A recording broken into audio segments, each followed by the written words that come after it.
A pregnant homeless girl fainted at the door of a luxurious hotel. The owner ordered her thrown out, but the clerk disobeyed him and decided to save her and let her in. What the owner did when he found out. The night arrived with an unusual chill and a rain that offered no respite, mercilessly hammering the downtown streets.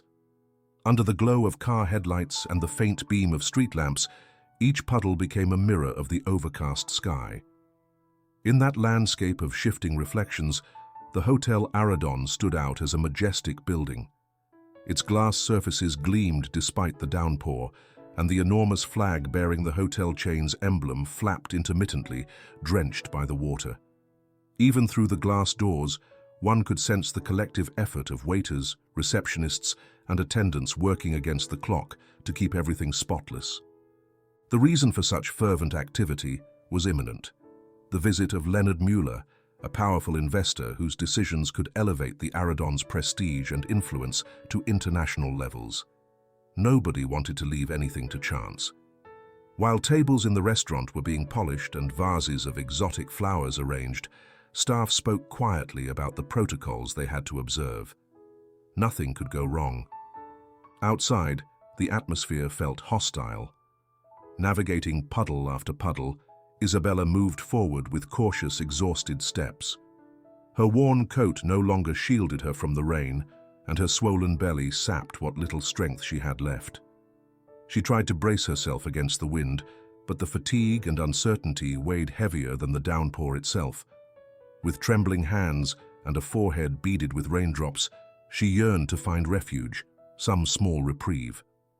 Looking ahead, she made out the illuminated outline of the Aradon. It was large, bright, seemingly safe. Her legs quivered more intensely as she realized that, despite her slow pace, she was edging closer to that glass door, which looked like the entrance to another world. She felt goosebumps from the cold, but also from the hope that someone there might help her. The last gust of wind knocked her off balance. She tried to cling to a lamppost, but her body wouldn't respond. She fell onto the wet pavement, landing in a puddle that slightly softened the impact. On the other side of the glass doors, two hotel employees noticed the figure on the ground. Their hushed exclamations and curious glances betrayed their uncertainty. Should they go out and help her, or call the head of security? Meanwhile, in the Aradon's elegant lobby, Victor, the owner, was informed of what had happened.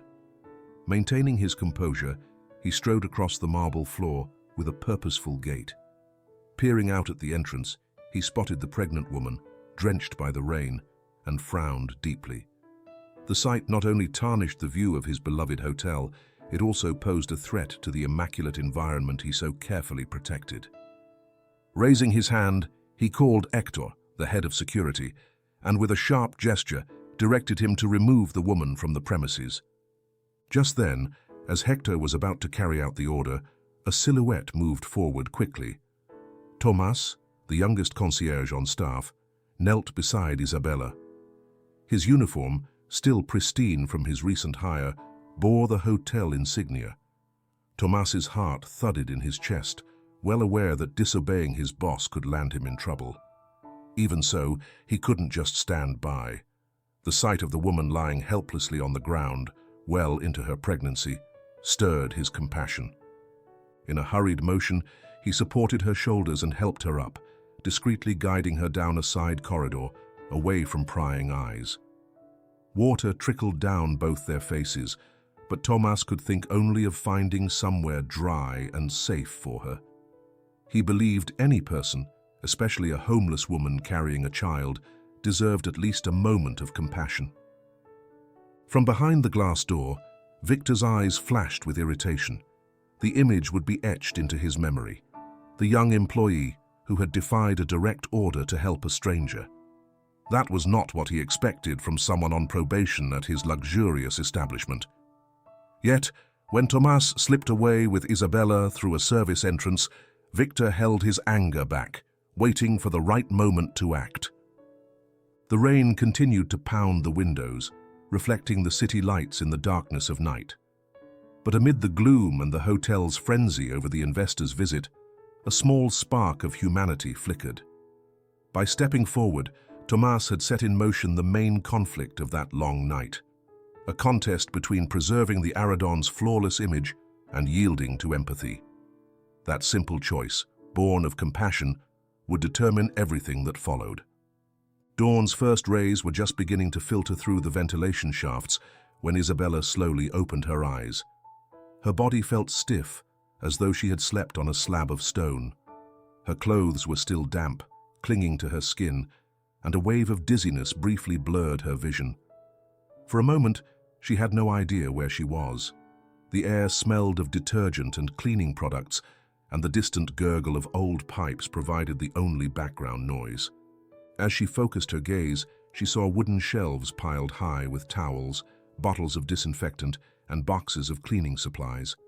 She was in a storage closet, a cramped space lit by a single flickering bulb dangling from the ceiling. A faint shiver ran down her spine as she remembered the events of the previous night. Trudging through the rain, tired and hungry, tripping at the doors of the luxurious Hotel Aradon. Then everything fading into confusion.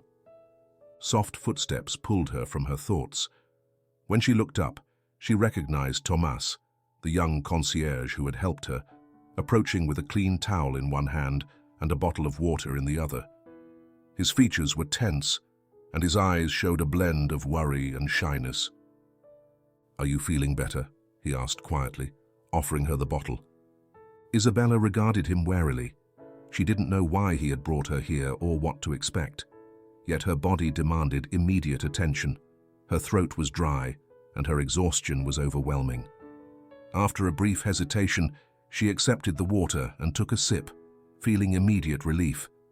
Then she wiped her face with the towel Tomas extended, trying to dispel the cold and weariness. "Who are you?" she asked, her voice still wavering. "My name is Tomas. I work here at the hotel," he replied, swallowing hard. "You fell at the door last night and I couldn't just leave you there." He wanted to say more, but thought it best to keep it at that. Isabella nodded slowly, sensing his earnestness. She noticed his modest uniform and recalled his frightened expression from the previous night. That sudden empathy felt foreign to her. It had been a long time since anyone had helped her with such determination. Meanwhile, out in the hall, Carmen, the receptionist, was returning to her station with a folder full of reservation documents and administrative papers. From the corner of her eye, she noticed a faint movement behind the slightly ajar door to the storage room. Pausing, she let out a soft, She saw Tomas bending over someone, but couldn't see precisely who it was. Frowning, Carmen stood in thought for a few seconds, then chose not to intervene. She went on her way, biting her lip in contemplation. In her many years at the hotel, she had learned that anything deviating from strict protocol could bring consequences. Yet something inside her urged her to remain silent for now. Not too far away, Sophia, the assistant manager, was also on guard. She had noticed that the new concierge was roaming areas off-limits to him, especially on his night shift. That morning, while scanning the security footage and finalizing details for Leonard Mueller's imminent arrival, she saw a few blurry images of Tomas in service hallways, as if hiding something. With her usual serious demeanor, Sophia tucked that information away, prepared to use it if necessary. Back in the cramped closet, Isabella tried to pull herself up, and Tomas helped her settle on a small bench beside a bucket and a pile of worn mops. She felt the rhythmic thump of her belly with every movement, a constant reminder of her advanced pregnancy. "I'll bring you something to eat when I finish my round," Tomas promised. "But please don't leave this room for now." "Why?" Isabella asked, her voice steadier. "The owner of the hotel."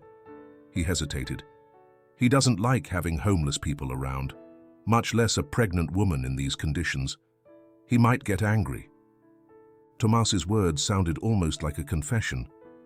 Isabella eyed him, noticing the mix of fear and empathy in his gestures. Despite her own mistrust, she realized he was warning her of a looming danger. Her presence would never be accepted in a place that aimed to look pristine, luxurious, and perfect at all times. Outside, the usual morning bustle was in full swing.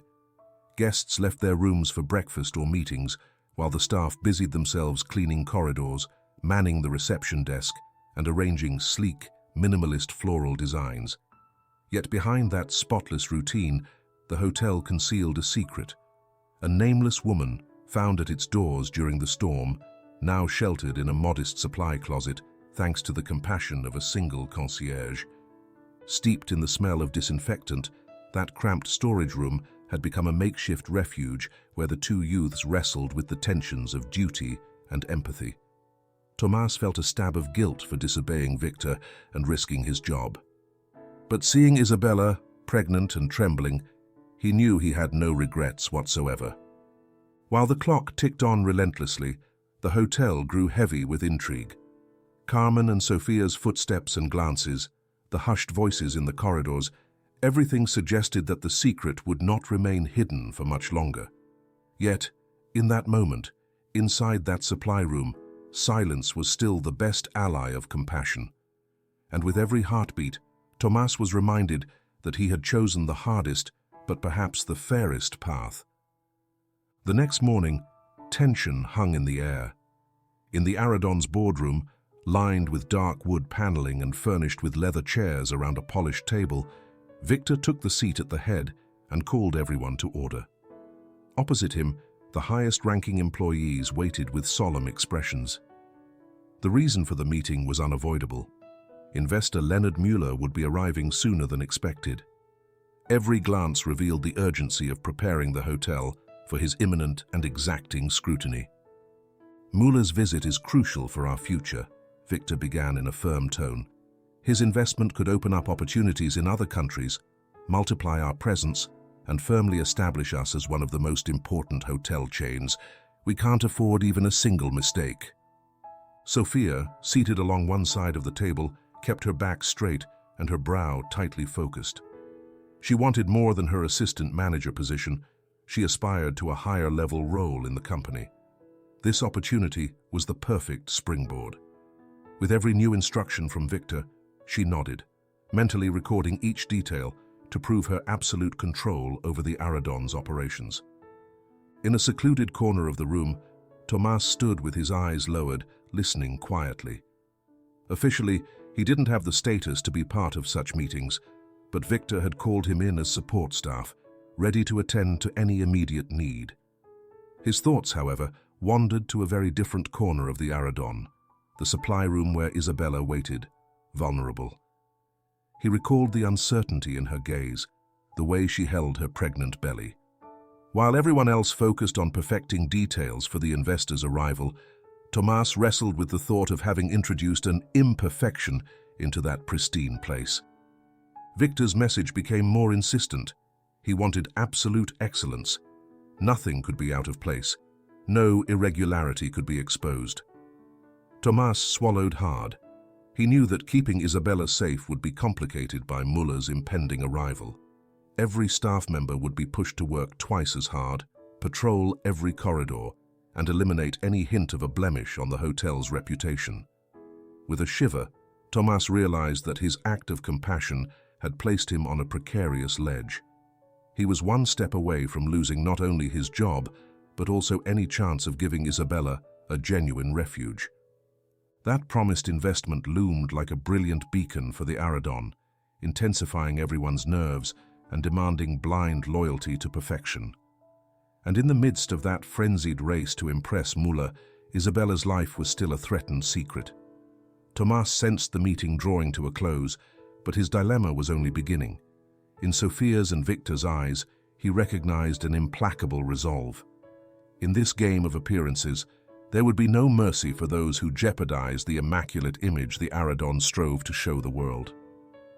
The following day, the Aradon's atmosphere remained charged with a strange anticipation, as though something invisible lingered in the hallways. Against that backdrop, Anna, a social worker from City Hall, stepped through the hotel's luxurious lobby doors. She carried a hefty dossier and a handful of glossy brochures that detailed her proposal to incorporate the Aradon into a support program for homeless individuals, leveraging the hotel's infrastructure and influence. Clad in a simple overcoat, Anna waited at reception, taking in the hotel's refinement. Her eyes roamed with curiosity over the perfectly arranged floral arrangements and the spotless floors. When Sophia finally came to attend her, the assistant manager spared her only a few minutes. Standing at a distance, Victor observed the scene with thinly veiled impatience. Sophia perused Anna's documents with a serious expression, then firmly declined. "We're extremely busy with an important event," she said curtly. "Maybe some other time." Anna tried to give a conciliatory smile, but was met with a frosty reception. Handing over a few brochures, she received only polite murmurs. Having achieved nothing, she left the Aradon at a slow pace. As she passed through the glass doors, she noticed a certain strain on the employees' faces, a tense air and furtive glances that avoided her gaze. Frowning, she walked away along the sidewalk. The cold lingered, even though the rain had stopped, and each breath of frigid air reminded her of her own powerlessness. Some distance away, in a municipal office, Mayor Hidalgo listened closely to the report of Anna's unproductive meeting. It was obvious that a hotel of the Aradon's stature could be a strategic ally for a social initiative, one that would bring political prestige too. She took mental note of it and decided to keep a close watch on the hotel's conduct. If the Aradon continued refusing to collaborate, Hidalgo sensed it could become a contentious public matter. Meanwhile, in the very heart of the Aradon, Victor and Sophia ensured that the daily routine continued undisturbed. The directive was clear: nothing must mar the hotel's image. Still, a keen ear for staff whispers would reveal that something was brewing within the hotel's walls, a secret ready to burst into view. And now, with a social worker and the mayor on the scene, the pressure would only mount. Deep in the Aradon's basement, far from the glamour of the main halls, lay a simple cafeteria reserved for staff. Its decor was plain and functional, a stark contrast to the luxurious display above. There, in a space free of golden reflections, employees gathered during short breaks from their frantic schedules. That afternoon, Roberto, a waiter who had been working there for years, raised his voice over the usual murmur. Exhaustion etched deep lines on his face.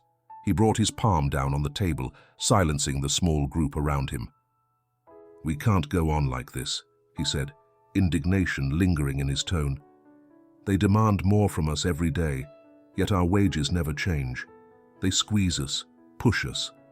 Aren't we worth better conditions?" Some of his co-workers, uniforms stained with coffee or sauce, others with worried frowns, exchanged uneasy glances. The Aradon had always been strict with those who dared speak up, but tensions had risen so high that it was almost impossible not to voice them. "And what do you suggest?" asked a young bellhop, still holding his official cap. "Form a union," Roberto answered without hesitation, letting out a sigh. "I don't see any other solution. If we band together, we can demand improvements. The shifts are too long, the treatment inhumane. We're people, not machines." A nervous chill ran through several in the group. Unionizing, some thought, an audacious move at the Aradon.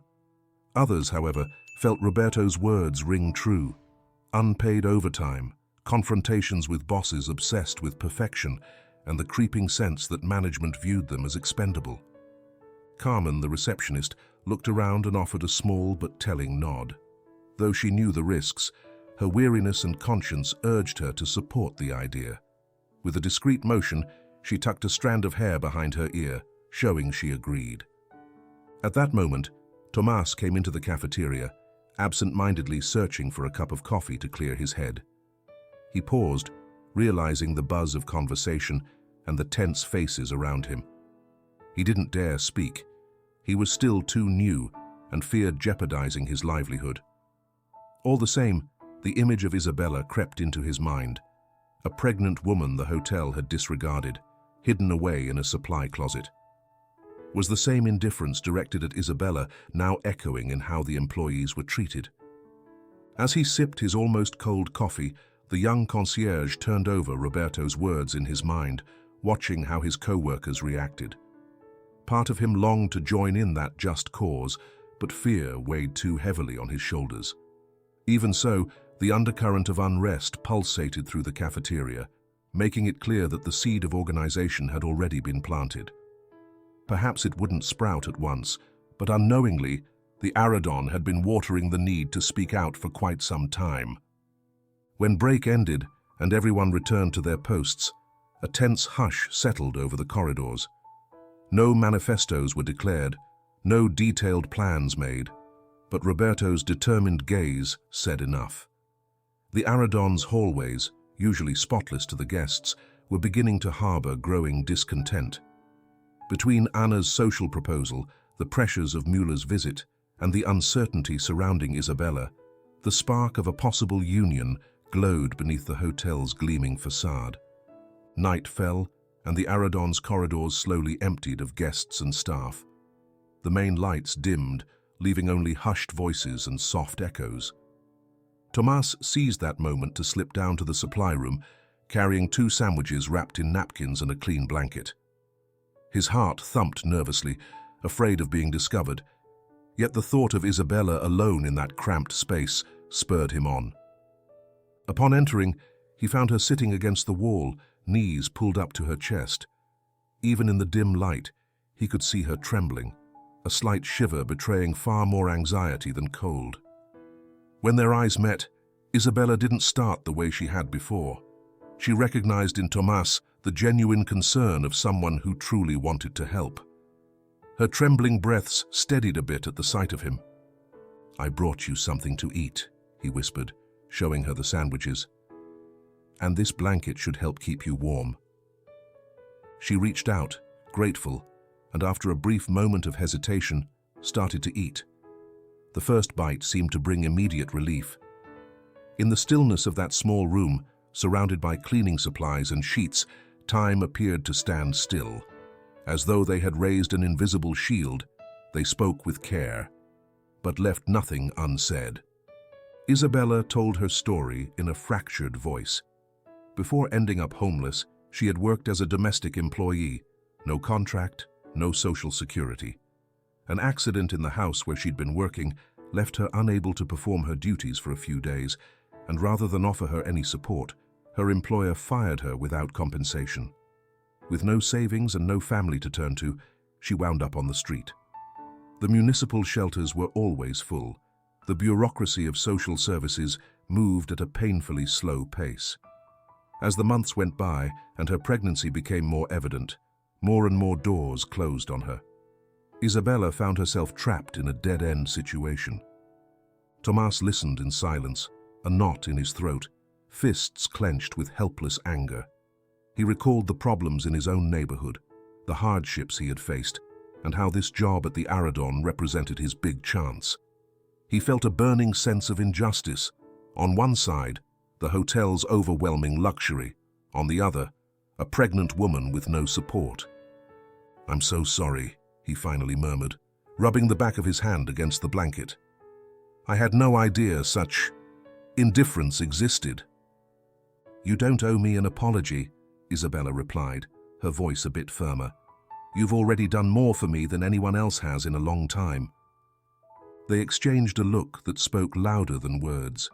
In that shared glance, they both felt a similar vulnerability in a world that too often ignores the weakest among us. Tomas recognized the strength Isabella harbored, despite her circumstances. She saw in him a young man who, though afraid, was willing to risk his job and security for a simple act of humanity. The smell of disinfectant permeated every corner of the cramped room, mingling with the scent of the sandwiches and the lingering evidence of the hotel's busy day. Yet, in that isolated space, a spark of warmth ignited. Empathy wove a subtle bond between them, one that not only drew them closer, but also made them reconsider their own struggles and hopes. When the clock chimed the hour Tomas had to return to work, he said goodbye in barely a whisper. He promised Isabella he would come back as soon as he could, with more food and perhaps some medicine if needed. She nodded, pulling the blanket tighter around herself. Despite the uncertainty, her eyes no longer showed the same terror they once did. She no longer felt quite so alone on that cold night. And so, while the Aradon persisted in its relentless quest for service and perfection, a small seed of hope took root in that hidden supply room, a gesture of solidarity that broke unwritten rules, a shared feeling that grew between two souls who, amid all the opulence and chill of their surroundings, had found each other through the most universal language of all: compassion.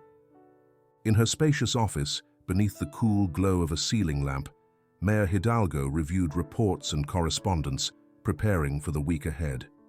Amid the official documents and government seals, one particular matter stood out: the failed attempt by Anna, the social worker, to enlist the Aradon in a project to help people experiencing homelessness. For the mayor, it was obvious that a hotel of such stature ought not limit itself to opulence and business. In her view, it should also serve as a social role model. With that goal in mind, she dialed Victor's direct number. The call connected quickly. "Good morning, Victor," the mayor began, her tone neutral but firm. "I've heard my social worker wasn't exactly well received during her visit to the Aradon. I wanted to see if you've had a chance to review her proposal." On the other end of the line, Victor answered with abrupt impatience. "Madam Mayor, I understand your concern, but right now we're in the middle of critical preparations. Investor Leonard Muller will be arriving very soon, and our entire staff is focused on ensuring a flawless visit. We simply can't afford to get distracted by philanthropic initiatives right now." The mayor frowned, picking up on Victor's reluctance. "I'd like to remind you that the Aradon is a benchmark in this city," she pointed out. "Engaging in social outreach would not only benefit those who need it, it could also enhance your hotel's image and strengthen its reputation in the eyes of future investors. A lot of people are paying close attention to what happens there."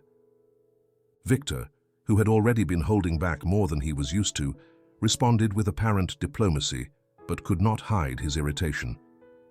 "I appreciate your interest, but we have our own plans, and believe me, everything we do at the Aradon aims to maintain our hallmark of excellence. I'm afraid any social initiative will have to wait." The mayor refused to back down. "Are you certain you want to postpone this? The press, the voters, and of course my colleagues at City Hall will be very interested in seeing how a hotel of your caliber responds to social problems. I suggest you think it over carefully."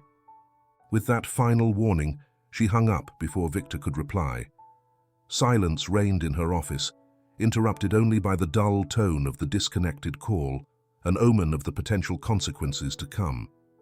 Meanwhile, in his office at the Aradon, Victor remained motionless, still holding the receiver. He felt a surge of anger and discomfort. All around him, the preparations and decorations for Muller's reception went on unabated. But now he had fresh worries. Not only the usual pressure, but also a watchful city administration, the media, and the public eye. Dealing with a top-tier investor while risking a citywide campaign about his lack of social commitment was an explosive combination. He slammed the phone back into its cradle and let out a long sigh. Everything in his mind boiled down to one question: how to keep the Aradon pristine and profitable, while silencing the demands for empathy and humanity. It would take only one rumor, like a homeless woman roaming the service corridors, to spark a scandal. And that, for him, was intolerable. Outside, in a damp alley just a few steps away from the Aradon's stately entrance, Angel eyed the golden light spilling from the hotel's windows. His lips curled into a malicious grin as he confirmed the rumor. Isabella was indeed inside, hidden away for reasons he didn't fully grasp, but he knew enough to see an opportunity. Standing beneath a flickering street lamp, he checked his pockets and adjusted his jacket collar, ready to act. Stealthily, he slipped into the lobby, feigning the air of an ordinary visitor. His dark gaze swept across the grand windows and lavish decor, calculating every step. He noted a pair of busy receptionists, a guard at the main door, and several staff members bustling about with flowers and trays. Without attracting attention, Angel veered to the side, looking for some quiet corridor that would lead him deeper into the hotel.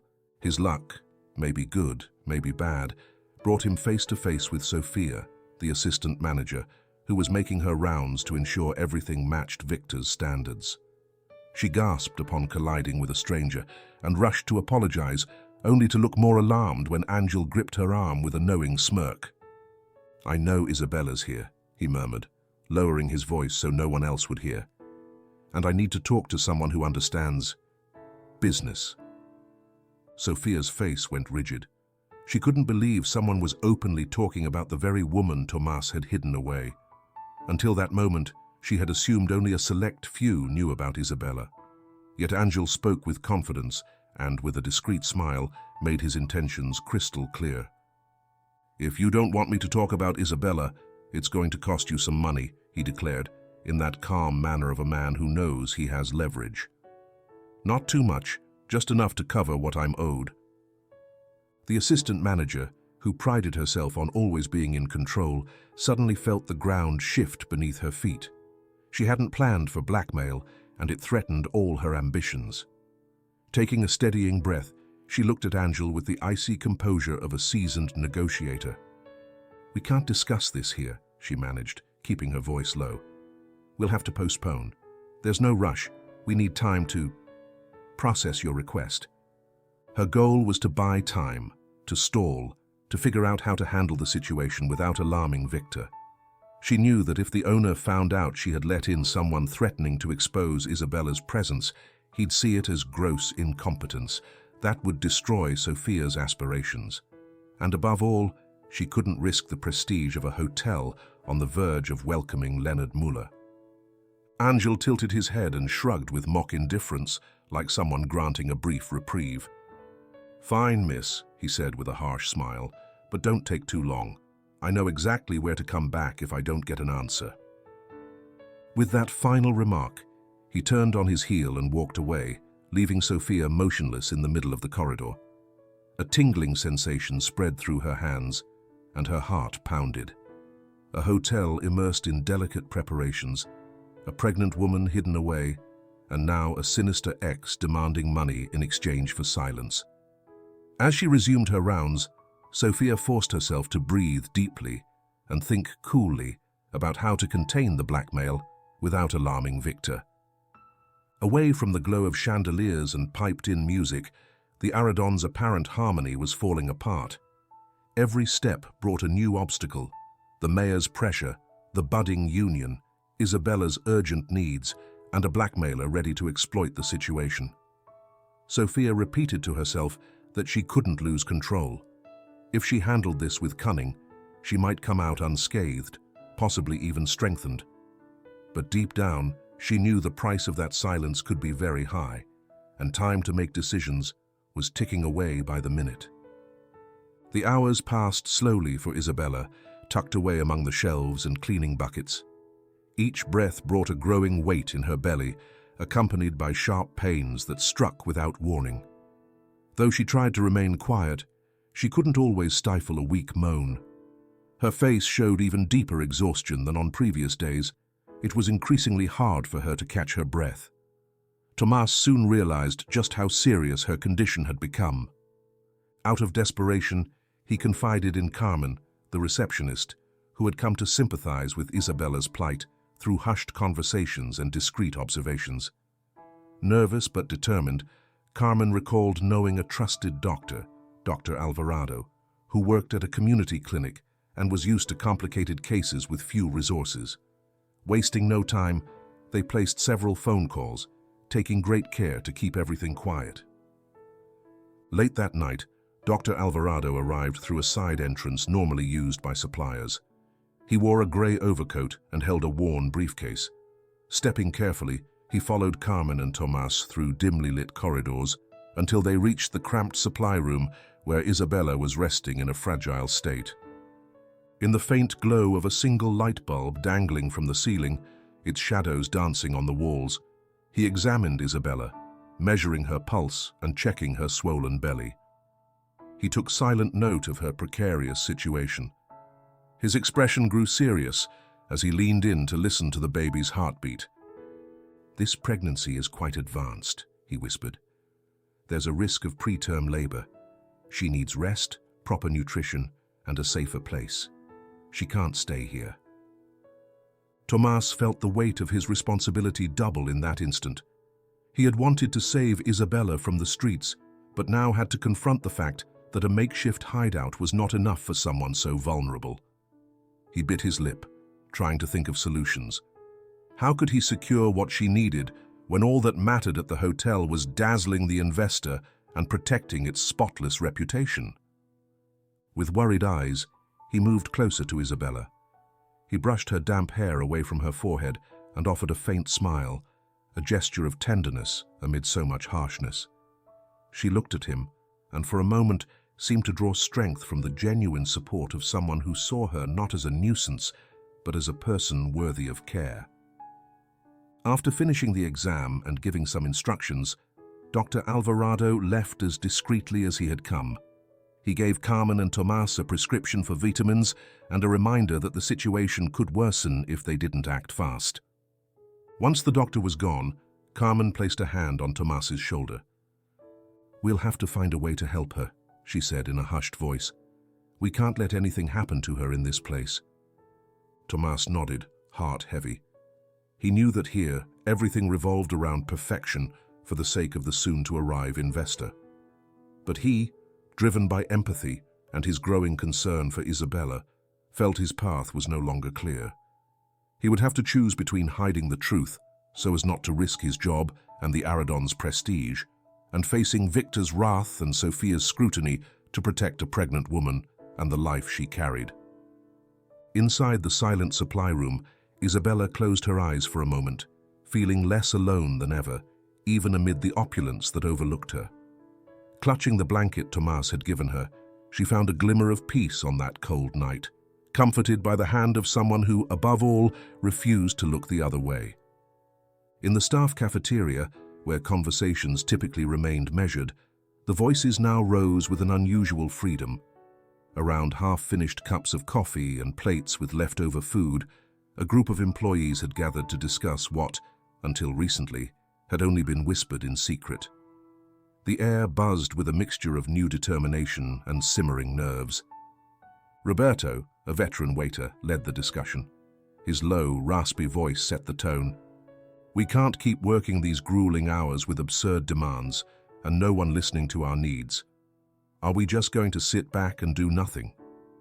Several people nodded hesitantly, while others folded their arms or lowered their eyes, as though afraid someone outside might overhear. Not long ago, the idea of forming a union had been timidly floated, but now it seemed to be gaining momentum. Frustration with management, and especially with Victor's demands, had never been more apparent. "Look," a young bellhop chimed in, "management won't take us seriously unless we do something." "And maybe," another co-worker added quietly, "the case of that pregnant woman could force them to negotiate. It'd be a slap in their face if people found out they're ignoring her." That last comment caused a tense stir. A few people turned their heads to confirm no one else was listening in. Seated at a nearby table, Tomas, wearing his concierge uniform, felt his chest tighten. He knew exactly who they were talking about, Isabella. He himself had rescued her and was now helping her in secret. "I'm not sure we should use Isabella as leverage," he murmured, unable to hold back. She's a person, not a bargaining chip." Roberto gave him a look of mixed empathy and urgency. "You're right, kid. But the management here won't budge out of compassion. Believe me, I've been here for years. Empathy is in short supply at the Aradon." Everyone fell silent for a moment. Tomas felt the weight of all their stares, as though they expected him to speak for the woman he was hiding. This put him in a difficult spot. He didn't want to betray Isabella by exposing her situation, but he recognized that the hotel was never going to do the right thing without being pressured. He started, hunching his shoulders. "I understand everyone's frustration. They've been incredibly unfair to us. But I just ask that before we make any decisions, please remember, Isabella deserves protection, not to be used as a bargaining chip. Some in the group lowered their eyes. Roberto nodded softly, acknowledging that the pregnant woman shouldn't be treated merely as a piece of leverage. Even so, the collective indignation didn't vanish. They knew management only cared about appearances, and Isabella's story, if exposed, could be a powerful catalyst. When break was over and everyone headed back to their posts, the cafeteria was nearly empty. But the seed of a union had already taken root. Complaints were evolving into demands, and the group was determined to organize for real. Faced with exhausting work schedules and the moral void around Isabella, they believed applying pressure was the only way to seek a shred of justice. Tomas stayed behind a few more seconds, listlessly stirring his lukewarm coffee. Scenes flashed through his mind. Isabella suffering in a hidden storeroom, his co-workers' grievances, Victor's arrogant stare, Sophia's silent ambition. Nothing fit together neatly. Even so, he stood up, resolved to keep going. If the Aradon insisted on looking the other way, he refused to do the same. At least his colleagues seemed more united than ever, which could make all the difference. The news hit like a bolt of lightning in the middle of the night. Leonard Muller, the investor who had the Aradon on edge, had moved up his arrival date. From upper management down to the cleaning staff, everyone felt a surge of alarm. This meant the window for fixing any issues had just shrunk dramatically. For a hotel that prided itself on its flawless appearance, multiple brewing conflicts threatened to ruin its glossy facade. In his office, Victor heard the confirmation over the phone and furrowed his brow. This meant doubling down to ensure nothing went awry. The red carpet, the presentation of the facilities, every detail had to be flawless. Yet there was more on his mind than mere appearances. Isabella remained hidden in a supply room, on the brink of premature labor. Angel hovered like a vulture, pressing his blackmail. And on top of it all, rumors of unionization were intensifying among the employees. As he hung up the phone, Victor rubbed his temples, acutely aware that each of those factors could be a ticking time bomb. Sophia, for her part, soon caught wind of the investors' early arrival. Her mind raced, tallying the problems she needed to contain. Angel and his monetary demands, the secret of Isabella, still under Tomas's protection, the growing unrest among the staff. And now, Muller, a man who would not tolerate a single mistake, would land in a matter of hours. She needed to maneuver with extreme cunning if she hoped to keep control and, who knows, pave her way to a promotion once all this was over. In the staff cafeteria, the reaction was different. The group considering forming a union saw in the investors' accelerated timetable a unique opportunity to gain leverage. Management was desperate to show a peaceful facade, so even the slightest protest might be amplified. That was their ace in the hole, the chance to pressure Victor at the very moment he needed silence and perfection. Tomas lived in the crossfire of all these conflicts. On the one hand, the thought of exposing Isabella's situation tormented him. He didn't want her used as a bargaining chip by the union. On the other, he knew that without the right pressure, management wouldn't lift a finger to help her. Meanwhile, Angel's threats hung over everything. He knew exactly where the Aradon's weak spot lay. All the while, Isabella rested on a couple of piled-up mats in the supply room.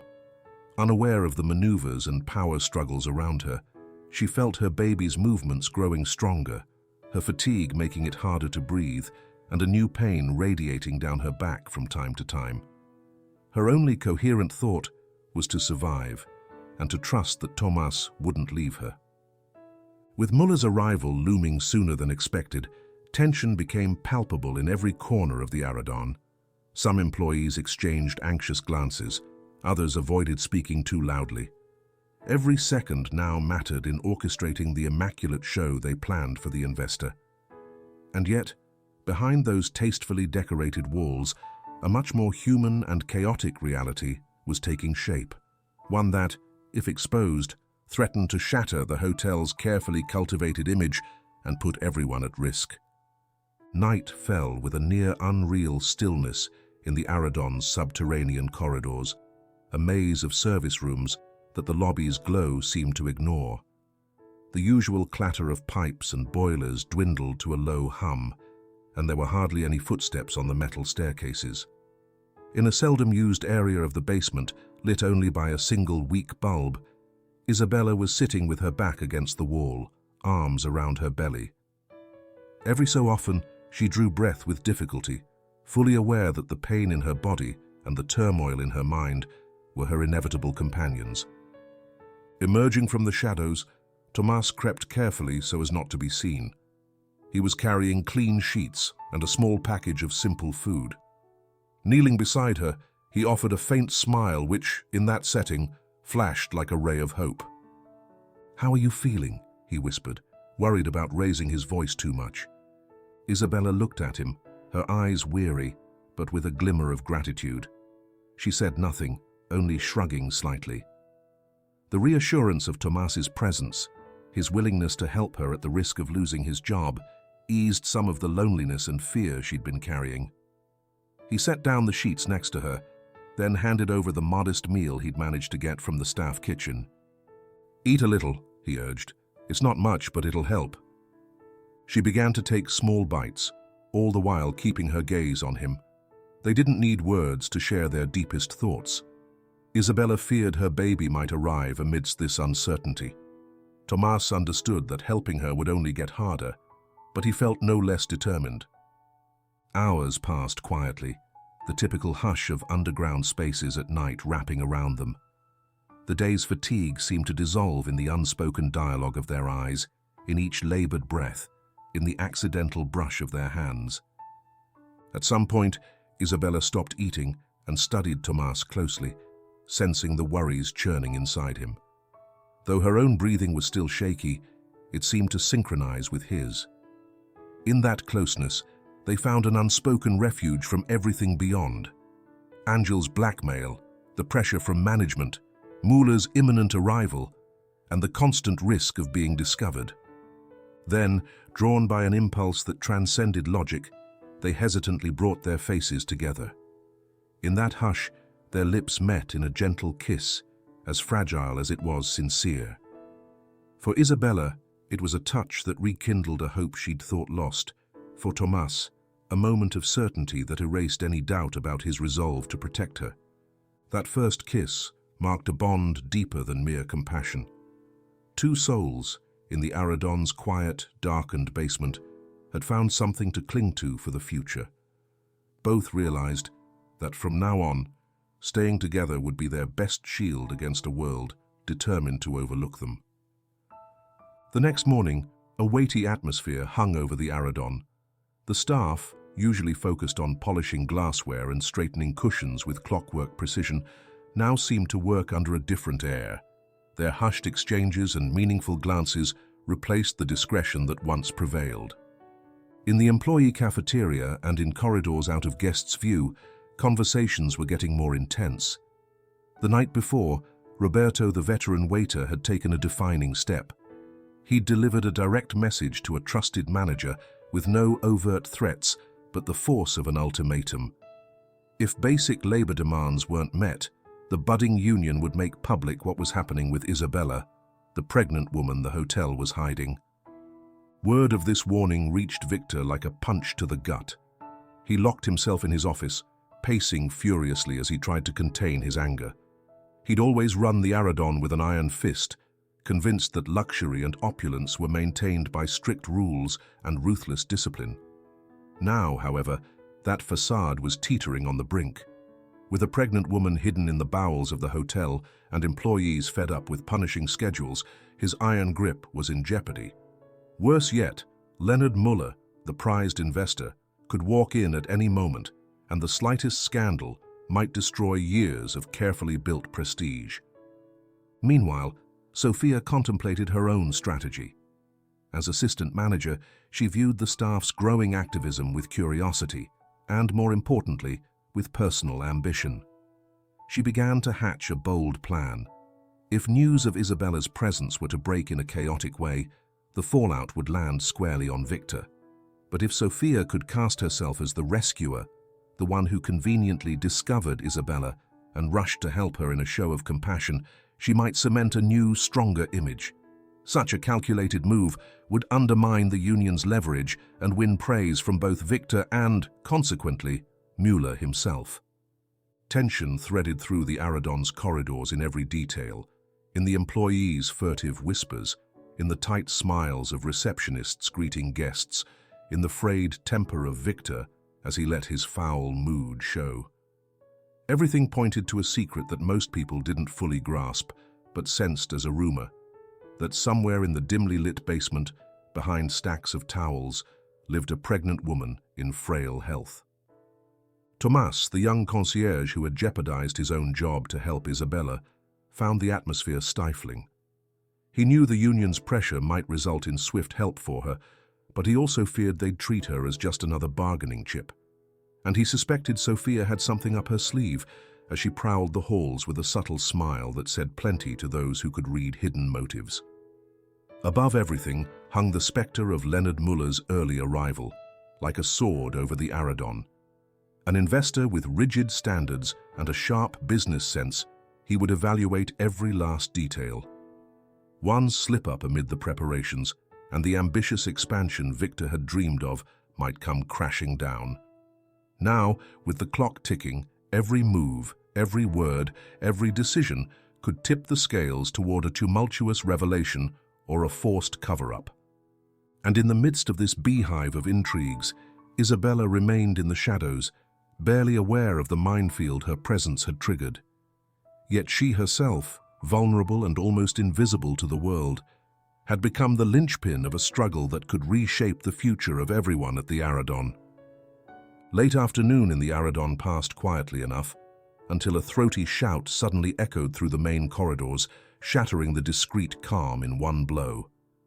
Angel, Isabella's ex, broke into a restricted zone, flailing his arms and pounding furiously on closed doors. His voice reverberated off the marble walls. "I demand to be heard. You've got Isabella in here, and if I don't get paid for my silence, I'll spill everything." A stir spread quickly. Alarmed guests peeked out from their plush suites, and some ventured into the hallway to ask what was happening. The hotel staff exchanged anxious looks, unsure how to respond. No one could deny the truth. A man clearly unhinged had barged into the Aradon's heart, single-handedly destroying the polished image they'd worked so hard to project. At the far end of the corridor, Hector, the head of security, heard the commotion and came running with brisk steps, 2 guards in tow.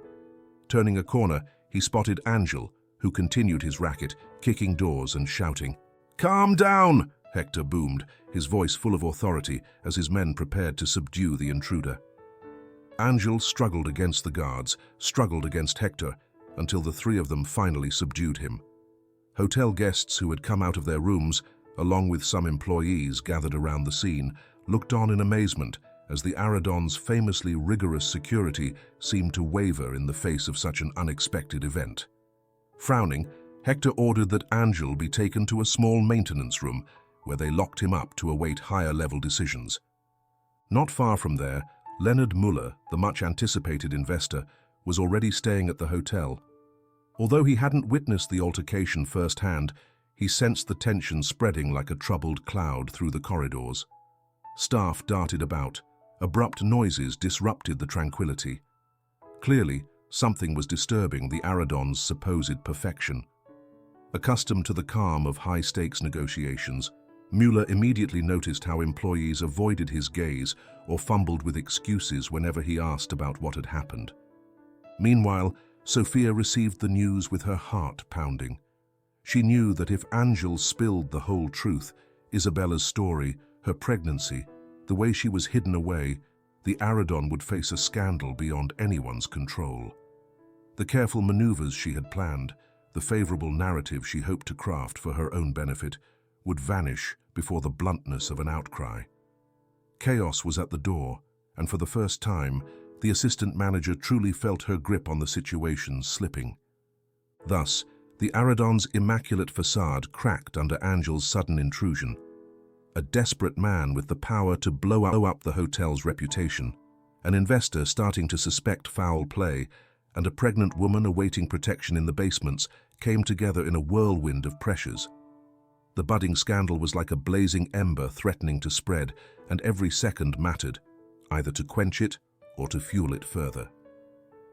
Dawn was just breaking when Anna's resolute silhouette appeared in front of the Aradon's glass entrance. This time she wasn't alone. Walking beside her were two representatives from an NGO dedicated to supporting people experiencing homelessness. Their expressions were stern, each bearing the urgency of a just cause. Behind them, a small group of volunteers lingered on the sidewalk, unsure whether to wait for instructions or follow along. The social worker, fully aware of the hotel's tense atmosphere, strode forward without hesitation, as though the lobby's luxury held no power to intimidate her. At reception, the employees glanced up in alarm, immediately recognizing Anna. Something in her eyes made it clear that this wasn't just another routine visit. She clutched brochures and documents which, backed by the NGO, carried a moral weight that was difficult to dismiss. The social worker asked to speak with management, but the mutterings around the area signaled that here, at the Aradon, it was no longer possible to slip by unnoticed. Around the same time, the mayor received word that Anna and her colleagues had shown up at the hotel. She seized the political opportunity at once.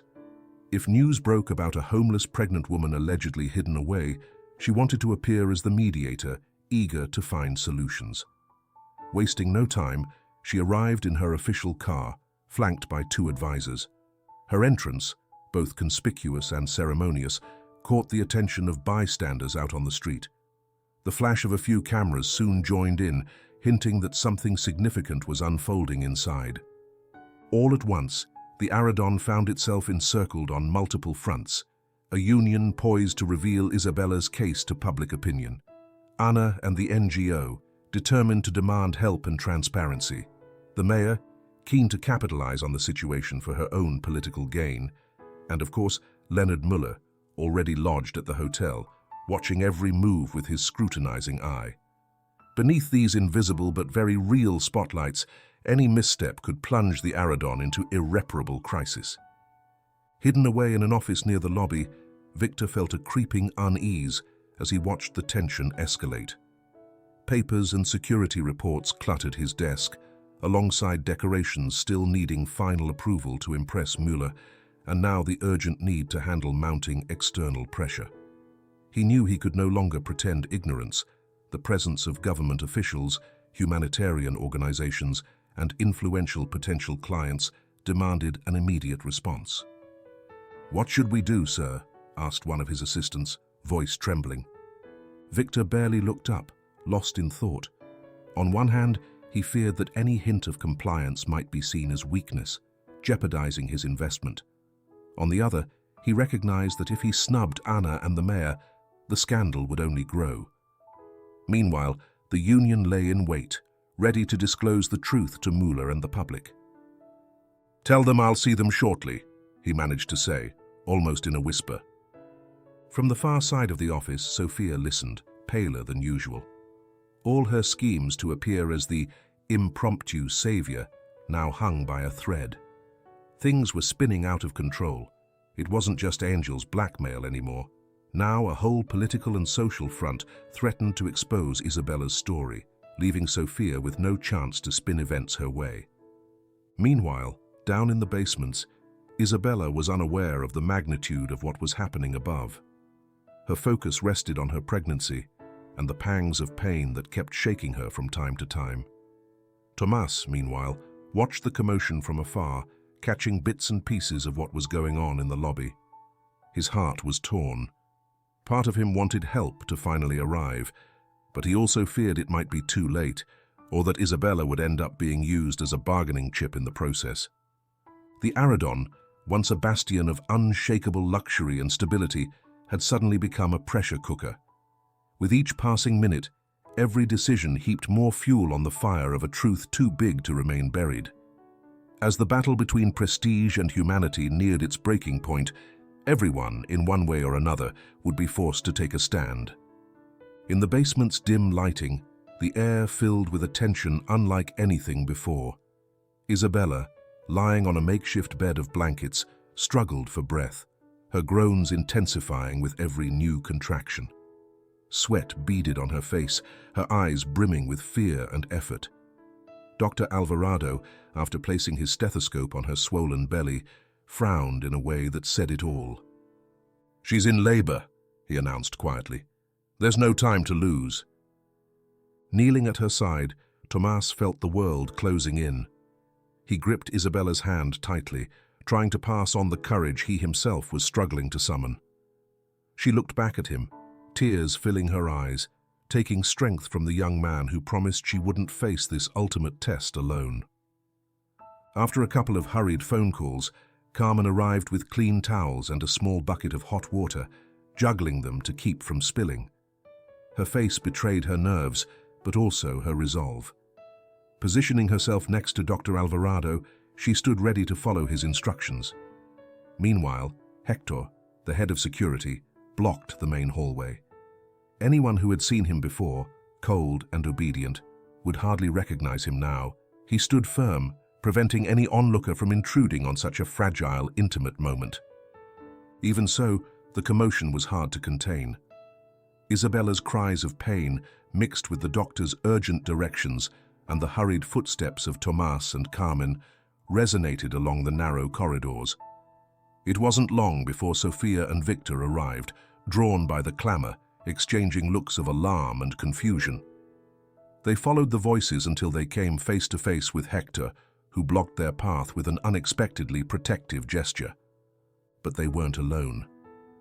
After the disputes in the lobby and suspicions sparked by so much coming and going, Anna and the mayor also appeared, determined to find out what was happening in the hotel's depths.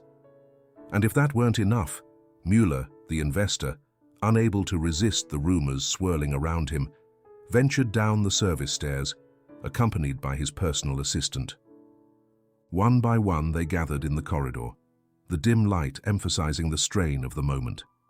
Sophia and Victor exchanged grim looks, unable to stop this tide of onlookers. The mayor demanded explanations, the social worker clutched her documents with steely resolve, and the NGO reps peeked in behind them, eager to confirm what they had heard, that in the opulent Aradon, a pregnant woman was about to give birth in secrecy. The sight that met them as they stepped through the doorway was stunning. Isabella, her face contorted in pain, leaning on Tomas for support, while Dr. Alvarado readied himself to deliver the baby. Carmen did her best to remain calm, providing whatever the doctor needed. It was a tableau of humanity in the most unlikely place, a corner where raw reality overshadowed the empty grandeur of the upper floors. "My God," gasped Sophia, unsure whether to be horrified by the imminent birth or by the chaos it would unleash on the hotel's reputation. Muller stood in disbelief. Never had he imagined a scene like this behind the walls of such a prestigious establishment. Anna, the social worker, felt a lump in her throat, and the mayor pressed her lips together, aware that the situation offered a political opportunity, yet also posed a profound moral test. At that moment, the Aradon ceased to be a mere five-star building and became a witness to an event as fundamental as it was transcendent. A new life about to enter the world in the least expected place. All were now at the mercy of Isabella's struggle and the baby's determined fight to be born. Intrigue and appearances were suspended in the face of an event none of them would ever forget.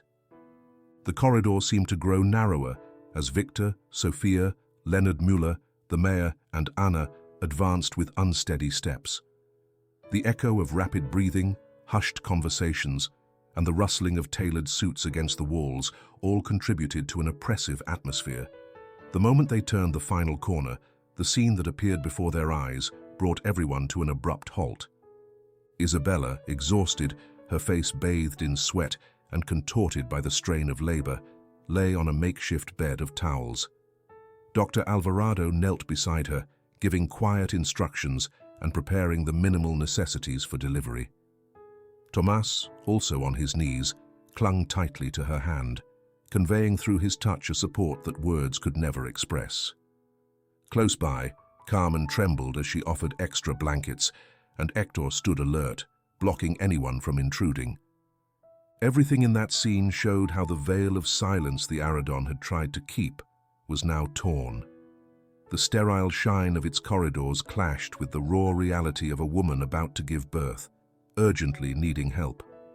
For those who arrived with notions of refinement and ambitions for expansion, the image was as startling as it was impossible to ignore.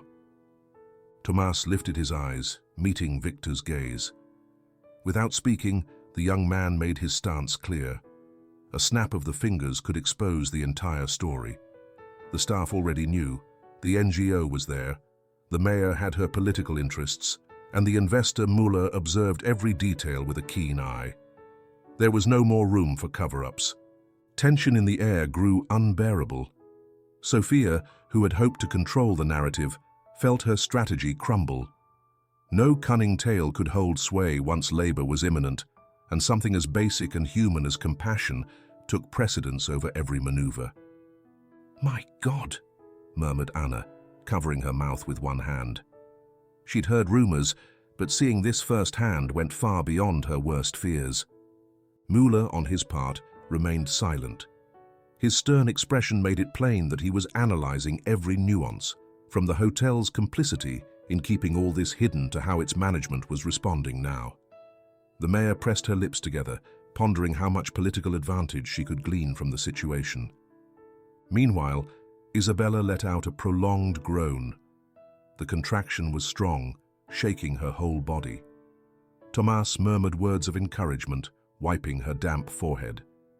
In that gesture, the intimate tenderness between them was revealed for everyone to see, making clear that they were bound by far more than an employee's pity for a defenseless woman. A real feeling had blossomed, a bond of affection growing stronger amid the pain. For years, the Aradon had stood as a symbol of perfection and luxury. Now, a new face emerged, one where humanity had forced its way in, completely fracturing the veneer of unshakable sophistication. Before everyone's eyes, the decision could not be postponed. Either they yielded and offered Isabella the dignity she deserved, or the hotel's reputation would crumble in a public scandal. And so, in that narrow hallway, with a homeless woman about to give birth and a young concierge holding her hand, each person's future hung on a single breaking point: humanity or reputation. Victor's gaze swept over the scene. Isabella caught between pain and hope, Tomas clasping her hand, Dr. Alvarado ready for the imminent birth, Anna and the mayor watching him with pent-up urgency. The hotel staff gathered in the corridor, and behind them all, Leonard Muller, taking in every detail with clinical precision. Only Isabella's moans and Tomas's soft words broke the silence. The owner of the Aradon felt a knot in his throat. There was no escape. He could no longer rely on his usual methods of covering up and denial. Moral duty and the threat of media fallout forced him to act. Any hint of indifference would be lethal for his reputation, would destroy the investment's future, and with it, his dream of expansion. "Bring medical supplies," he ordered, voice firm despite the tremor in his chest. He turned to Hector. "Let an ambulance in through the side entrance, right now." The head of security, startled by the sudden change of tone, nodded silently. Sophia, who until then had yearned to manipulate events in her favor, stood there speechless. She couldn't tell if this turn of events would benefit her or leave her out in the cold. Meanwhile, Carmen ran off in search of clean bandages, blankets, and whatever else Dr. Alvarado might need. The mayor breathed a small sigh of relief, realizing that Victor's gesture indicated a less shameful resolution was near. She could spin it as proof that both local government and private enterprise had joined forces to save a life. Anna, the social worker, felt a blend of satisfaction and sadness. This belated display of humanity did little to erase past indignities, but at least it ensured Isabella would get the dignified help she so badly needed. Muller, as always inscrutable, studied the scene, measuring how genuine Victor's response was. As an investor, he sought not just profitability, but a company able to adapt to social pressures without collapsing into disgrace. Watching Victor capitulate under immediate stress revealed a profile he would still have to assess. As Victor's orders were carried out at once, Tomas felt a huge weight lift from his shoulders. Still kneeling by Isabella, he gently stroked her forehead. She looked back at him through her pain, her eyes shining with gratitude. Forced or not, this was an act of humanity. At last, the life inside her had a real chance of entering the world under safer conditions. And so, the Aradon prepared to provide the aid it had long denied. Perhaps it was a forced gesture, but undeniably a step forward, marking a turning point. The mask of perfection had cracked, revealing a genuine, albeit delayed, initiative to protect and care. Whether that would be enough to undo the damage remained to be seen, but in that crucial moment, all understood that the light of humanity had managed, at least, to pierce the walls of opulence. Isabella's labor proved as intense as it was swift, and in those critical minutes, the narrow basement hallway became the stage for an event that would forever divide the Aradon's history into a before and an after.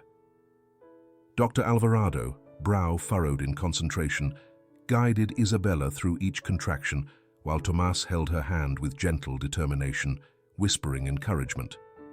Carmen brought towels and warm water, trying not to be overwhelmed by the emotion that electrified the air. Even Hector, usually so cold and aloof, stood off to one side, keeping curiosity seekers away from such an intimate moment and averting his gaze to contain his own emotion. Only Isabella's moans and the doctor's urgent instructions broke the hush, as if time itself had stalled in that subterranean world. Sophia, standing at a slight distance, watched in mixed disbelief and dread. No matter what she had hoped to orchestrate, no plan could possibly overshadow what was unfolding on its own. Victor, the hotel's owner, looked on with a furrowed brow, torn between genuine concern for Isabella and her child, and the awareness that the Aradon's entire reputation now hung in the balance. Meanwhile, the mayor and Anna, the social worker, observed the scene with quiet emotion. They knew that this moment dwarfed any political speech or bureaucratic formality. As tension built, Dr. Alvarado announced in a resolute tone that the final phase was here. Gasping, Isabella gripped Tomas's hand as if it were her last anchor of hope. The young man felt the pressure of her grip and in a trembling voice urged her to hang on just a bit longer, to give it all she had. Nearby, the Aradon's staff held their breath, a few with hands clasped in spontaneous prayer. Gone was the world of extravagance and polish. Nothing mattered now but the urgent unfolding of a new life. Suddenly, a sharp, energetic cry cut the air like lightning in the night. Lying on her makeshift bed, Isabella let out a sob of relief at the sight of her baby, a girl, arriving strong and safe. Dr. Alvarado, sweat beading his brow, smiled as he wrapped the newborn in a warm towel. Tears spilled from Carmen's eyes as she watched that tiny being waving its little arms, and Hector turned away, pretending to look at the ceiling to hide his own feelings. The sound of that first cry instantly transformed the mood. The hush gave way to a wave of sighs, gasps of relief, and shaky applause.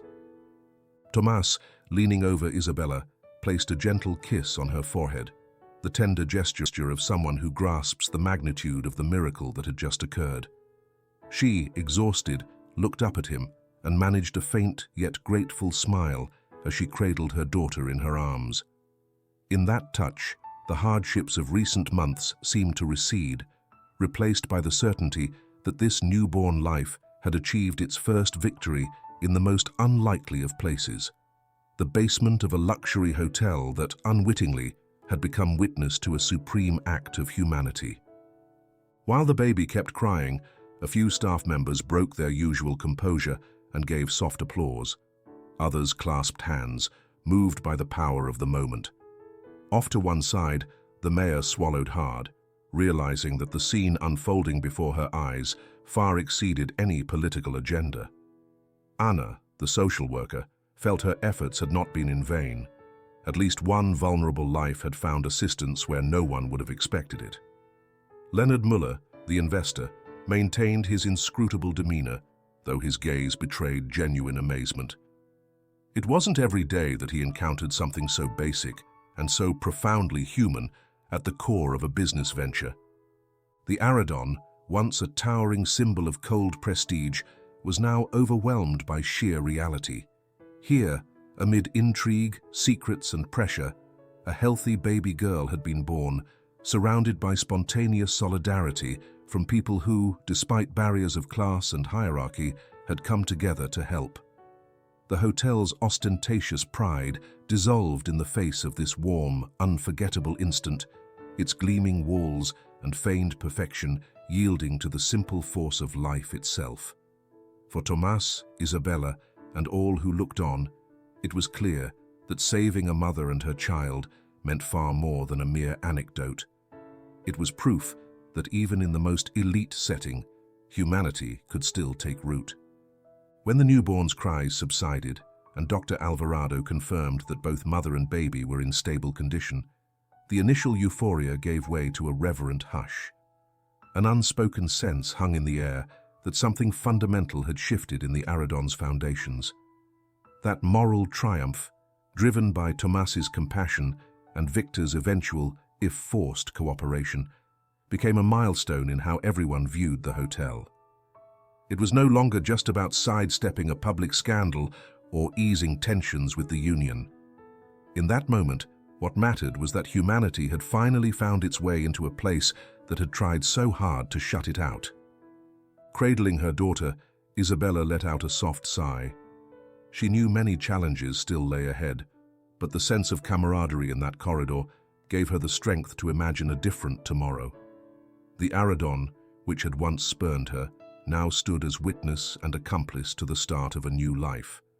And that, in itself, was the greatest victory: solidarity over indifference, love cutting through the chilly walls of opulence. Thus, the moment was sealed. A newborn baby, an exhausted mother, and an enamored concierge whose act of kindness had reshaped the future for them all. After Isabella's baby was born, the atmosphere throughout the Aradon underwent a profound change felt in every hallway and salon. Word of the birth, in the prestigious hotel's innermost corridors, spread quickly among both staff and guests, even reaching the local press as a rumor. The initial shock at having discovered a homeless pregnant woman gave way to a collective curiosity about how management would respond to an event that had unavoidably exposed the hotel's human shortcomings beneath its glamorous brand. At the eye of this storm was Victor, owner of the Aradon, burdened with steering the hotel forward after being forced to allow Isabella to give birth on the premises. For years, he had built both his own reputation and that of the Aradon on the concept of perfection, top-level guests, flawless service, and an unblemished public image. But these past weeks had shaken many of those pillars. The union, whose seeds were sown in employees' discontent, had only grown stronger, making it clear that they wouldn't relent until their basic labor demands were met. With Isabella and her baby now safe, thanks to the medical care the hotel itself had been obliged to provide, management could no longer ignore the internal problems. The union ramped up the pressure. Roberto, the veteran waiter, along with other union representatives, insisted on an urgent meeting with Victor to formalize agreements. Their demands included wage increases, fairer shifts, adequate rest breaks, and a more equitable attitude toward all staff.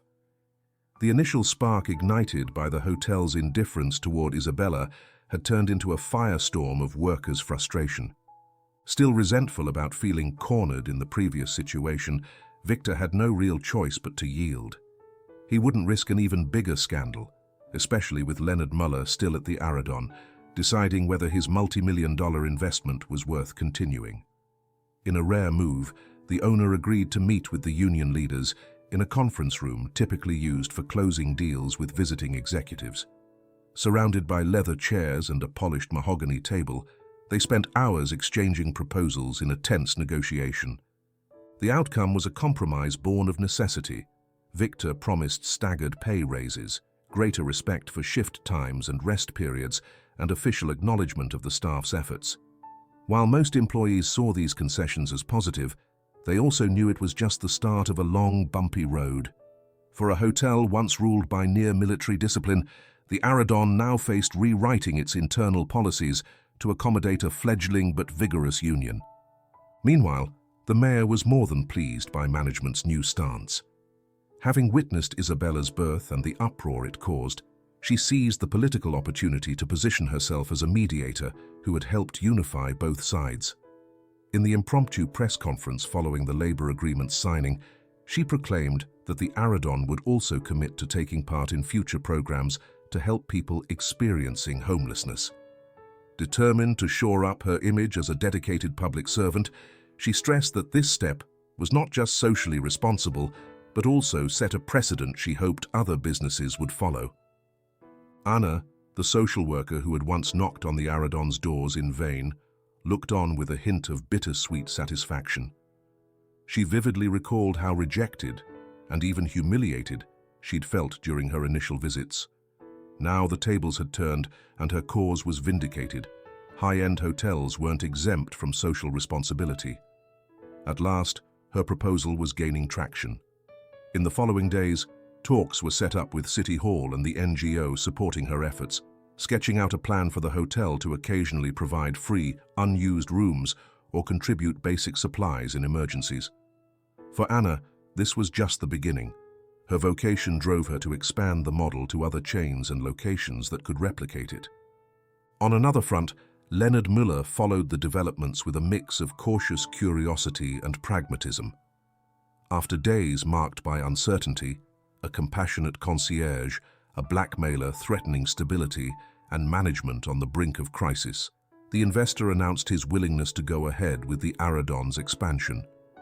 But he set forth clear conditions. The hotel had to prove its commitment to ethical and humane standards, not just to stave off scandals, but to build a corporate culture that would draw in a new kind of client, one mindful of social responsibility. Those demands posed yet another challenge for Victor. Having treated philanthropy as mere PR window dressing, he now realized a simple feel-good facade would no longer suffice. Word of Isabella's delivery and the staff's struggles had spread widely enough that the public and potential partners alike expected tangible changes. Meanwhile, Sophia, the assistant manager who had tried to pull the strings to advance her own position, saw her plans go down in flames. Her credibility took a hit in Victor's eyes, and in private he scolded her for failing to control the situation in time and for letting Angel, Isabella's ex, slip into restricted areas of the hotel. With a dismissive wave, the owner made it clear his trust in her had been shaken and that for the moment, any hopes she had of advancement would be put on ice. Sophia sensed immediately that her authority over the staff was waning, and the once unyielding ambition that had fueled her now felt like a ship adrift. Still, despite these internal tensions and widespread unease, the Aradon was showing signs of renewal. Isabella's baby, tucked away with her mother in a hastily prepared room, stood as a symbolic presence, a reminder that compassion had broken through the core of opulence, transforming it for good. The workforce, reassured by the small but real steps toward better conditions, rediscovered the motivation to do their jobs with a renewed sense of self-worth. And although Victor was hardly a champion of altruism, he had discovered that sometimes a single humane act was all that stood between his empire and total collapse. Thus, weighted by new concessions and driven by urgent negotiations, the Aradon entered a phase of transition. Old tensions still simmered beneath the surface, but a fragile hope had emerged that the hotel, set in the heart of the city and long admired for its splendor, might finally reconcile its grand facade with genuine empathy for those once hidden behind its walls. A cool morning breeze swept away the last traces of tension that had weighed on the Aradon for the past few weeks. The lobby, as immaculate as ever, welcomed a new wave of guests against the backdrop of gentle ambient music and the hushed efficiency of its staff. Even so, anyone familiar with the hotel before the dramatic birthing episode could sense a subtle shift in the atmosphere. A hush of empathy had replaced the once glacial solemnity, shaped by the lessons learned in recent days. Across the street, Angel, Isabella's ex and a failed blackmailer, shuffled his feet dejectedly. His last attempt at extortion had ended in utter fiasco. When he tried to approach the hotel again, lurking around in hopes of someone paying for his silence or cooperation, he discovered that his threats held no weight. News of Isabella's delivery, along with the changes that event had sparked in management, had reached the public in a controlled manner, rendering his insinuations pointless. Angel realized, with a bitter pang, that he no longer had any confidential info to dangle or fear to sow. "Don't just leave me out in the cold," he once shouted, staying out of range of the hotel's security. But no one came out to meet him or to take his words seriously. Angel, in desperation, tried to stop a couple of employees heading in for the afternoon shift, repeating his old blackmail line. They listened with mistrust and haste, as though they were humoring a street corner crank. Deep down, Angel realized he had lost the element of surprise. He no longer had any hope of extracting money. The union, the mayor, Anna, and even the local press had all intervened in some way in Isabella's situation, dismantling whatever minor advantage he thought he had. Wearing a gloomy expression, he left empty-handed, cursing under his breath and feeling defeated by a scheme infinitely larger than himself. Meanwhile, inside the Aradon, life pressed on, yet colored by the after-effects of recent events. Sophia, the assistant manager who had dreamt of a promotion through less than ethical maneuvers, moved about the corridors with downcast eyes and pursed lips. Her attempt to control the storyline, hoping to emerge as a savior in Victor's and investor Muller's eyes, not only failed, but also left her under her boss's microscope. Victor hadn't forgotten the rumors suggesting Sophia had known more about Isabella's presence than she admitted, nor the blackmail by Angel that she had kept under wraps too long. With Victor's trust badly shaken and her team eyeing her with a mix of wariness and pity, Sophia felt her ambition deflating fast. It was true she hadn't been fired, but her influence had shrunk to nearly nothing. "They've run out of excuses to get rid of me," she muttered quietly, facing an unoccupied vanity mirror in the backstage dressing area. "But I don't have any real power left." Her words echoed against the walls, with no one to answer. For the first time in years, Sophia looked at her own reflection and failed to recognize the poise she once had. She felt vulnerable, confronted by the fact that to rise in life, intrigue alone wasn't enough. Genuine goodwill had to be won, and she had failed utterly at that. Elsewhere in the hotel, Hector, the head of security, was reflecting on his own actions.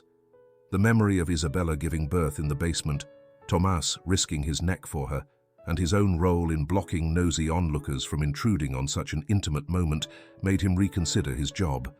Until then, he had stuck to enforcing orders and rigid discipline, proud of being the firm hand that kept the Aradon immaculate.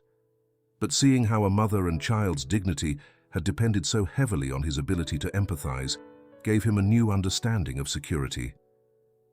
Protecting isn't just about thwarting theft or trespassers, he mused inwardly. It's also about caring for the people inside, making sure no one is treated without respect.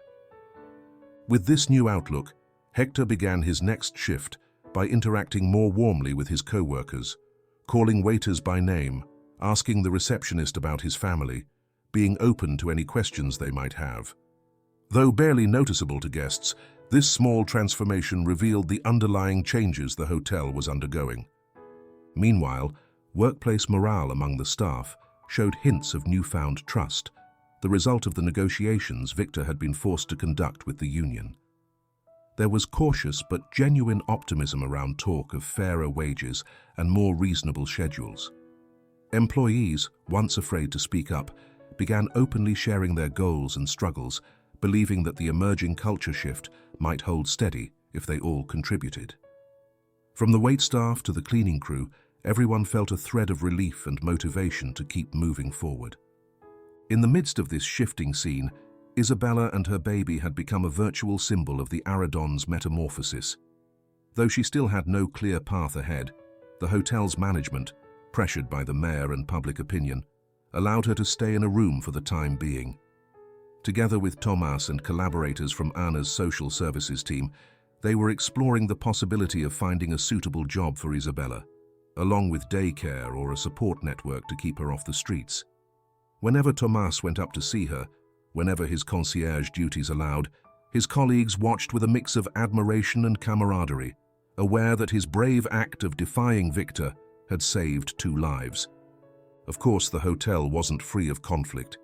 It remained a high-end establishment, beholden to financial obligations and an investor, Leonard Mueller, who demanded results and tangible social initiatives. Yet bit by bit, the hotel's once frosty veneer grew more human. The simple fact that several employees spontaneously asked about Isabella's baby or organized quick collections for clothes and diapers showed that a communal spirit was beginning to take root where only strict protocol had existed before. This process also affected Victor, who, while still keeping his authoritative bearing, had to factor in the investor's take on corporate social responsibility. After all, the future of the Aradon brand depended not just on retaining its 5-star rating, but on effectively addressing any criticism and the needs of those within its sphere.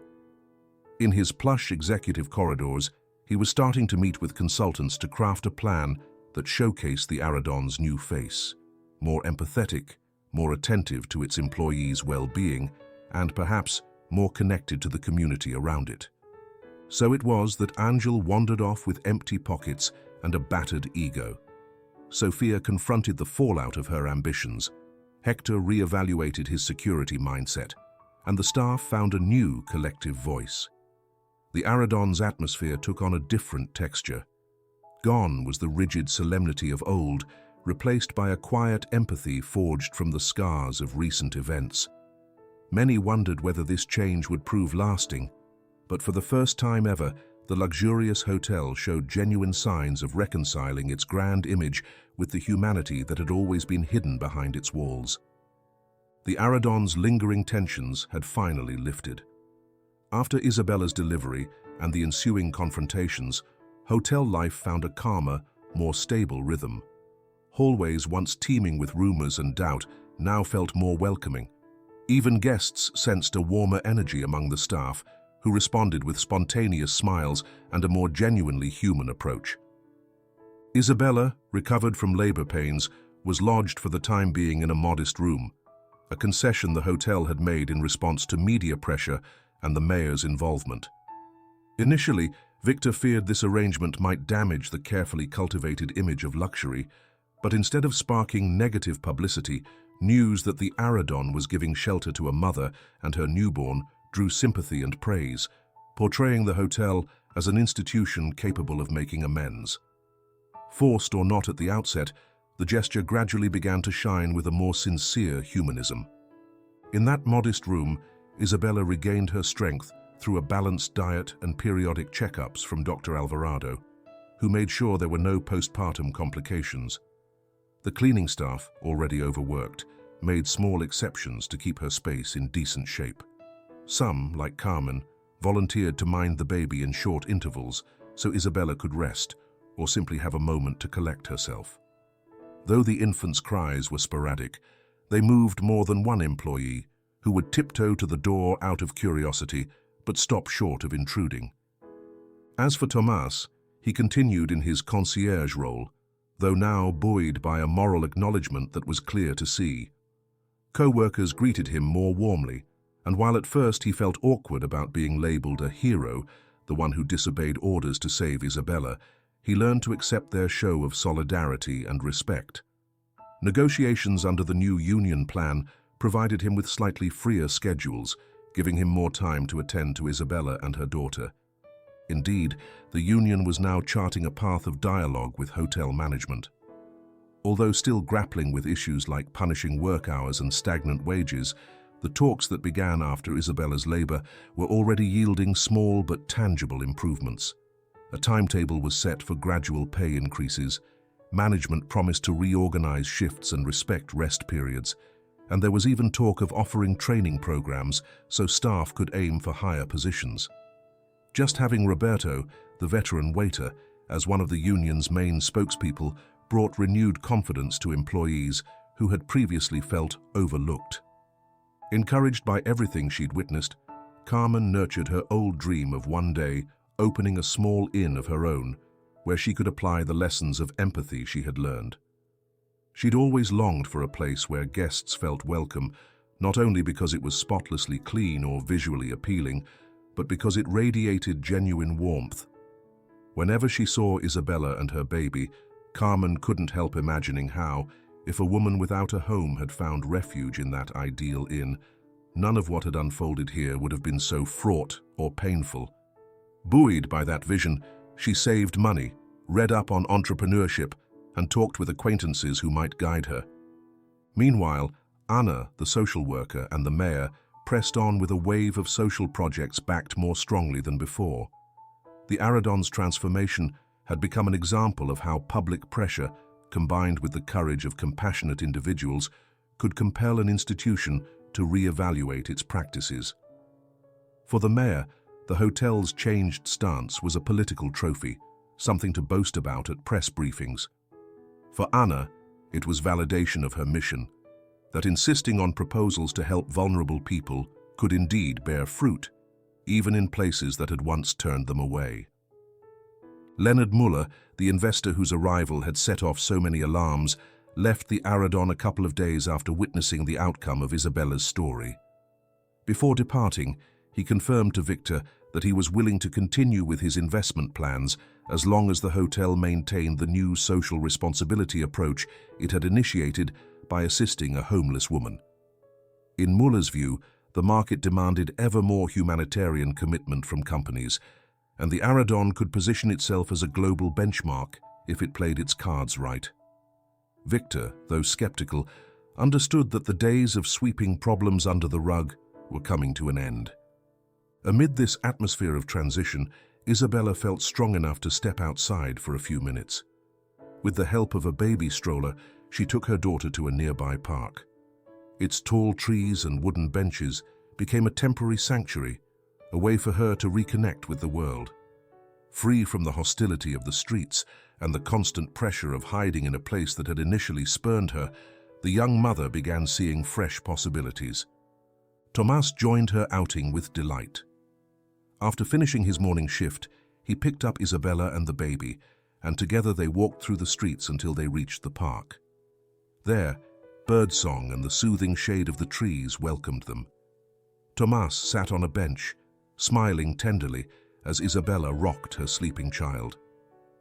They both remembered the terror of that night when she fainted at the hotel door, and how each step forward had been a battle until this moment of relative peace.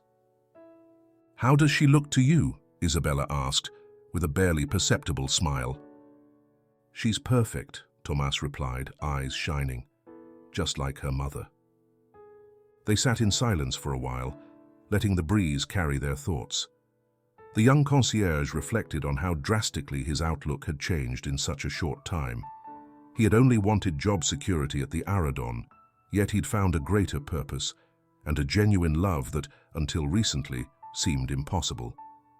Isabella no longer felt like a destitute woman drifting from one municipal shelter to another. She had found people who cared, and in Tomas's gaze she saw the promise of a shared future, free from the ghosts of her past. "Soon we can look for a modest apartment," Tomas said, breaking the silence with optimism. "Carmen told me she knows an agent who might help us find something affordable. If all goes well, maybe you can work at the hotel or somewhere else.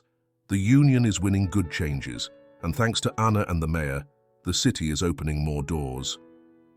Isabella looked at him and slowly nodded, her heart filling with a warmth she'd never felt before. Holding her daughter and imagining a family life with this brave concierge was a dream she could never have foreseen in her days on the streets. Now, though, that hope took shape before her eyes. In the distance, the Aradon's towers rose above the city, reflecting the midday sun. Yet they no longer seemed an unreachably cold bastion, but rather a reminder that even the most opulent places can discover their humanity when circumstances force the issue. The selfishness that once defined the hotel's management had given way to solidarity. Indifference had turned into compassion, and the fear of public backlash had opened the door to social responsibility. "Who would have thought?" Isabella murmured with a relieved sigh. "Things change," Tomas replied, wrapping his arm around Isabella and the baby. "Sometimes they change for the better." And so, on that park bench, sheltered by a tree's gentle shade, their hopes blended into a single certainty. They could build a future together.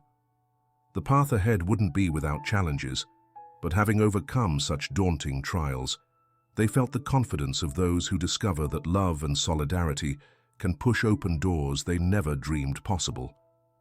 Thus, in a city marked by social contrasts, and in a hotel that, in its own way, had learned the value of humanity, the chapter of a story ended, one in which selfishness surrendered to the transforming power of affection. Life, in that instant, carried on with a warmth once thought impossible. This story reminds us that humanity appears not only in grand public acts of charity, but also in small, everyday gestures that stem from empathy. When someone like Tomas chooses to break the silence and the rules to help a person in need, like Isabella, it sparks a transformation that stretches far beyond the original intent. Suddenly, a rigid place like the Aradon ceases to be a mere icon of prestige and becomes a space where solidarity can flourish. Change happens when people dare to question indifference and see that, behind appearances, there are real lives, dignities that deserve protection. The decision to show compassion can unsettle structures that seemed unshakable. It can inspire fairer labor movements, awaken corporate social responsibility, and forge authentic bonds among individuals who once knew nothing of each other. In that sense, this story isn't just about a baby born under unusual conditions. It's about the rebirth of empathy in a setting previously governed by competition and surface-level glamour. In that unconditional gesture of reaching out, true nobility is revealed, in people and in institutions that, despite their mistakes, can make amends and contribute to the common good. That's the lesson. One single act of humanity can shatter the wall of indifference, planting hope in those who believed it long gone.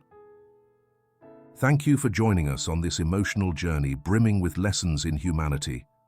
We hope the story of Isabella, Tomas, and everyone at the Aradon has inspired you as much as it inspired us.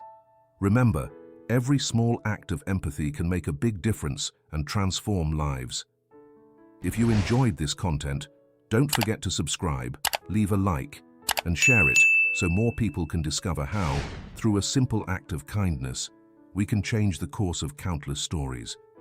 Until next time.